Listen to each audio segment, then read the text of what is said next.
Hello guys, good morning, જય Shri Krishna everyone. અને મારી આરાધ્ય તરફથી પણ બધાને જય શ્રી કૃષ્ણ.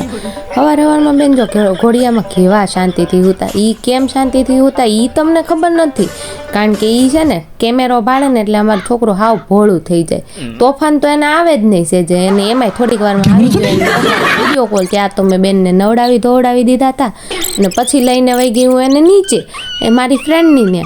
અને જો એ પછી એમ કહેતી હતી એ મારી ફ્રેન્ડ કે લાય આપણા બે કાનાને લઈને નીચે રમવા જાય. નીચે રમવા લઈને ગયા એટલી વારમાં તો ઘણા બધા કાના ભેગા થઈ ગયા. કાના એટલે કે અમારા શેરીમાં જેટલા છોકરા નાના હોય ને એને બધાને અમે કાનો કહીએ. ત્યાં અમારો કાનો આજ પહેલી વાર જો ગાજર ખાતો હતો.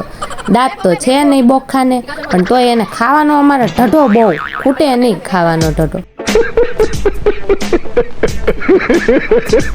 આ કાના નહીં, હજી દાંત આવ્યા એની ખાવાની સ્ટાઇલ ખાલી જો. અને ત્યાં આવી ગયો ત્રીજો કાનો, એને જો ગાજર આપ્યું, બધાને ખવડાવ્યું આજ તો ગાજર. અને જો ઉપર આવ્યા ત્યાં તો આ કાનાને એના નાની એને વેલેન્ટાઇન વિશ કરી દીધું. અને વેલેન્ટાઇન ઘડીક વારમાં વીખી હોતી નાખ્યું. જો તો ખરી કેવું વેલેન્ટાઇન કરી નાખ્યું એને.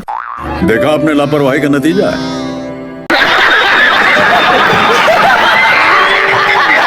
કાનાએ તો વેલેન્ટાઇન ડેની પથારી ફેરવી નાખી. પછી હું અમે અમારા કાનાને લઈને ઘરે આવી ગયા. ભાઈ અમારે એને વેલેન્ટાઇન ડે આવું નથી શીખડાવું. કાલે મળી એક નવા મિની વ્લોગ સાથે. ત્યાં સુધી મારી આરાધ્ય તરફથી બધાને બાય બાય.